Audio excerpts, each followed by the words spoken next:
I didn't want to make this video. A friend sent me one last week. It told people over 60 they have 12 kilograms of waste rotting inside them. 12. That video has millions of views. It's not true. Not in the way they say it. The number comes from a 1990s diet ad. It was wrong then. It's wrong now. Before we go any further, I'm not a doctor. Nothing I say replaces yours. This is information, not prescription.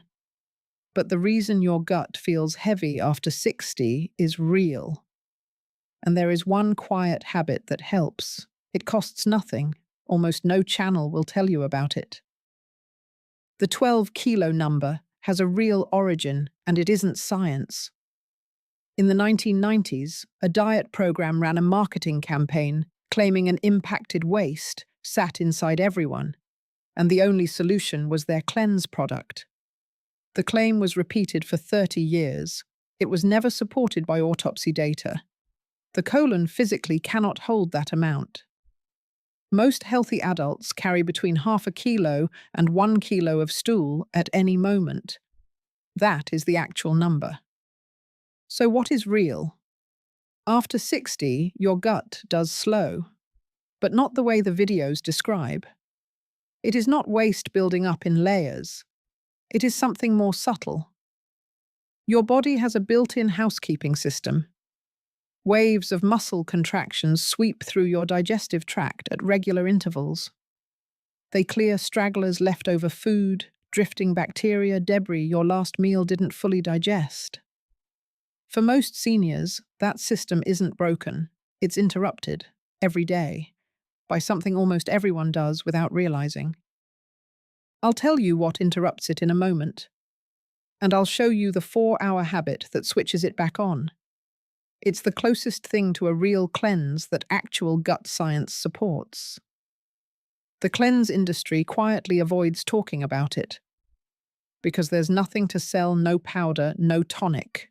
Stay with me for that. Let me tell you about the migrating motor complex. That's the medical name.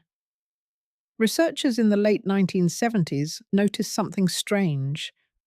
When the gut is empty, truly empty, not just between bites, it doesn't sit still. It runs through a sequence of muscular waves. They start in the stomach. They move down through the small intestine. They sweep.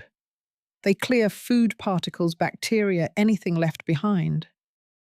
The first detailed description in humans came from a group of researchers at the University of Leuven in Belgium. They studied healthy adults with intestinal probes and watched the waves move in cycles about every 90 to 120 minutes. The wave isn't one motion. It comes in 3 phases. The first is quiet, a long pause where the gut rests. The second is irregular, with gentle contractions that begin to scout the tract. The third is the strong one, a coordinated muscular push that runs from the stomach all the way down. It's that third phase that does the real cleaning, and it's that third phase that needs a fully empty stomach to begin. These waves only run during the fasted state. The moment food enters the stomach, the waves stop. They wait. They will not start again until the gut has been empty for at least 3 to 4 hours.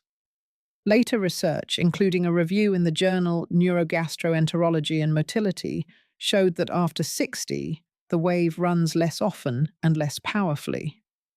Why? Several reasons. But the biggest one in our daily life is one we control completely. The one daily habit that quietly shuts down this housekeeping system more than anything else after 60, I'll show you in the next minute. But first, if anything I've shared so far is useful, the kindest thing you can do is hit subscribe. It tells YouTube to share this with more seniors who need it. That's all I ask.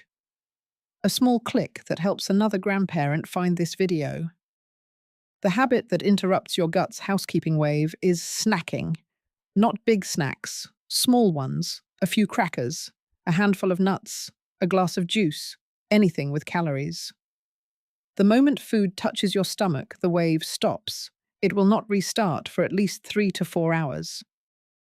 Most seniors today eat or drink something every 2 hours.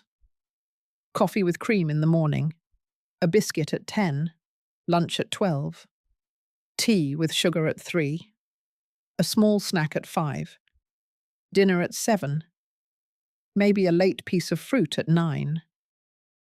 If that sounds like a normal day, hear me out. Each of those small moments resets the timer. Each one tells your gut, stop sweeping, food is here. Across the day, the housekeeping wave may run once, maybe not at all. What the 4-hour gut reset asks of you is simple. Between 3 of your main meals, give your gut a true 4-hour gap. No snacks, no milk in coffee, no juice, water is fine, plain tea is fine. Anything with calories breaks the gap. That's it. But I want to be specific about this because most seniors think their gap is empty when it isn't. A splash of milk in coffee breaks the gap. A teaspoon of sugar in tea breaks the gap.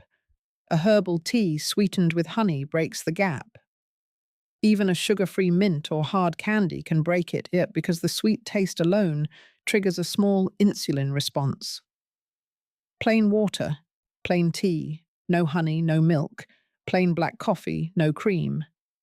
Those are the only things that keep the gap clean. 3 gaps of 4 hours each, somewhere in your day. 2 of them often happen naturally between breakfast, lunch, and dinner if you stop the snacks in between. The third can be the gap between dinner and sleep. Research suggests this happens during those gaps. The motor complex runs 2 or 3 full cycles. The smooth muscle of your intestine contracts in coordinated waves. Bacteria that have drifted up into the small intestine where they shouldn't be, that's a real condition called small intestinal bacterial overgrowth, or SIBO, and it becomes more common after 60 get swept back down. Food particles that have lingered move along. Some people feel this within a few days, a lightness after meals, less bloating in the late afternoon, a morning bowel movement that arrives without effort. Others take 2 to 3 weeks, especially if you've been a constant grazer for years. Notice what isn't here. No powder, no expensive cleanse, no laxative. You're not removing anything from your body. You're letting your body run its own housekeeping. The cleanse industry sells the idea that something needs to be added or pulled out to fix you. The 4-hour gap says the opposite. The fix is in subtraction, less snacking, more space. The gut you already have doing its job on its own schedule. That's the part most cleanse companies will not say. There's no product they can sell you for not snacking. There's no subscription box for an empty stomach. The fix is invisible to commerce, which is why it almost never makes the videos at the top of your feed. This isn't a new finding.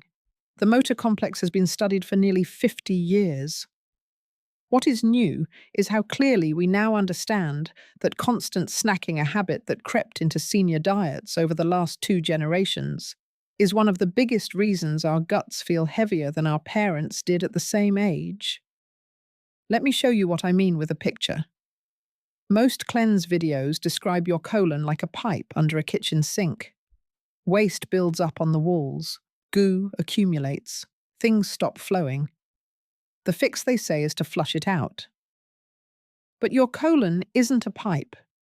The lining of your intestine is a living surface that sheds and renews itself every 3 to 5 days. Nothing sticks to it for years. Nothing forms a layer that needs scraping. A better picture is a long, soft conveyor belt with cleaning crews that only show up during the night shift. During the day, when boxes, your meals keep arriving on the belt, the crews stand back. They cannot work around the boxes. They wait. The moment the belt clears and stays clear, the crews step in and run a full sweep end to end. After 60, the crews still work. They just need a longer break between deliveries to get a full sweep done. That break is the 4-hour gap. You're not unclogging a pipe. You're letting the night shift do its job in the middle of the afternoon. But this only works for some people right out of the gate. 3 groups need to adjust the protocol. 1 group should be careful. In a moment, I'll tell you which group you might be in. The 4-hour gap is not the same for everyone. 3 groups need to adjust. If you take medication for type 2 diabetes, especially insulin or sulfonylureas, please do not change your meal spacing without talking to your doctor first. The timing of food and medication is matched on purpose. Changing the gap on your own can drop your blood sugar dangerously. The reset may still be right for you, but it needs a short conversation with the doctor who prescribed your medication. If you live with gastroparesis or severe IBS, your gut may already move so slowly that 4 hours happens between bites without trying. Adding deliberate gaps can sometimes make things worse before they get better. Start with 3 hours, not 4. Watch your body. Adjust slow. And if you take proton pump inhibitors for acid reflux drugs like omeprazole, and your digestion has felt heavier over the years, you may be in the group that benefits most. PPIs can suppress the acid signals that help start the motor complex. A clean 4-hour window can help the system find its rhythm again. Still change nothing without checking with your doctor. So how do you actually do this? Start with 1 gap. Just 1. Pick the afternoon between lunch and dinner. That gap is the easiest because most snacking happens there. Say lunch is at 12:30, dinner is at 6. Right there you already have a 5.5-hour window. Now look at what usually fills it. A coffee with cream at 2, a biscuit at 3, a few almonds at 4. Each one resets the timer. Each one quiet but real. For 1 week, fill that gap with water, plain tea, or black coffee only. No milk, no sugar, nothing with calories. If you get hungry, drink a full glass of water and wait 15 minutes. The first 3 days are the hardest. By day 4, most people feel less hungry in that window, not more. Then add a second gap. The morning between breakfast and lunch. Same rule. The third gap is between dinner and sleep. If dinner is at 6 and you sleep at 10, you already have 4 hours. Just stop the evening snack, the biscuit before bed, the juice after dinner. That's all. 3 gaps, 3 weeks, no tonic, no powder, just space. I want to be honest with you about something most channels will not say. This is not for everyone. If you have a history of an eating disorder, this protocol is not safe for you. The structure of timed gaps can wake old patterns. Please skip this. If your constipation is caused by a medication your doctor prescribed, the gap won't fix the root. The medication does. And if you have unexplained weight loss, blood in your stool, or pain that wakes you at night, those are signals to see your doctor first. Not videos, not protocols. A real visit. That's the 4-hour gut reset. It's small, it's unsexy. There's nothing to buy. Which is exactly why it works, and exactly why it almost never makes it to the top of your feed. If you try one of the gaps this week, let me know in the comments. Tell me which gap and what you noticed after a few days. Real stories from real people are what this community needs more of. Take care of yourself, my friend.